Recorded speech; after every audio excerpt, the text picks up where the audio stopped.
Kapolri Jenderal Listio Sigit Prabowo mengaku menerima banyak informasi terkait laporan masyarakat yang tidak dilayani dengan baik oleh Kapolres hingga Kapolda. Terkait hal itu, Sigit pun meminta jajarannya untuk tidak menggantung atau ghosting laporan dari masyarakat. Menurut Sigit, hal itu juga sekaligus guna mengembalikan kepercayaan publik terhadap Polri. Ditelepon, teleponnya di-reject. Ditelepon, diangkat, kita marah-marah. Kesan pelapor terhadap kita menjadi semakin negatif. Jadi kalau bahasa gaulnya itu jangan ghosting.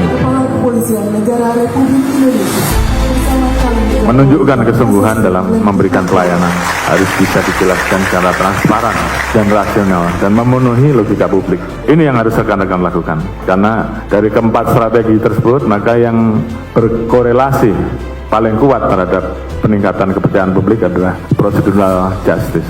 Hal yang wajar kalau kemudian masyarakat menanyakan sampai di mana proses terkait dengan pengaduan ataupun pelaporan. Karena memang masyarakat mengharapkan ada progres, ada langkah-langkah lanjut.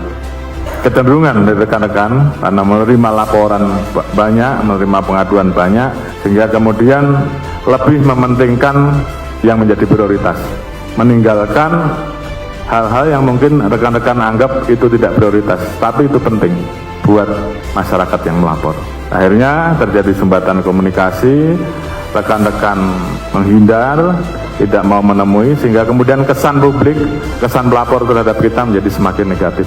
Jadi kalau bahasa gaulnya itu jangan ghosting, hadapi terkait dengan masalah-masalah yang memang harus dijawab. Prosedur yang saudara lakukan, ini masyarakat harus terinformasi.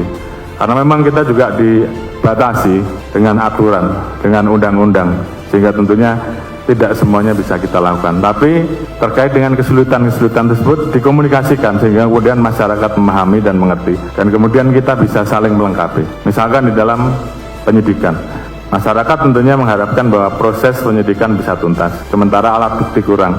Jelaskan, jangan kemudian malah ditinggal pergi. Ditelepon, teleponnya di-reject. Ditelepon, diangkat, kita marah-marah. Jadi hal-hal tersebut tolong dihilangkan. Jadi biasakan untuk rekan-rekan jangan menghindar dari hal-hal tersebut. Saya sampai saat ini masih banyak menerima laporan-laporan, saya terima karena tidak dilayani baik oleh Kapolres, tidak dilayani baik oleh Kapolda. Sehingga mau tidak mau mereka lapor ke Kapolri dan saya terima. Jadi kalau saya masih mau seperti itu, tentunya harapan saya teman-teman juga melakukan hal tersebut melebihi. Karena memang yang sehari-hari berhadapan dengan masyarakat adalah rekan-rekan.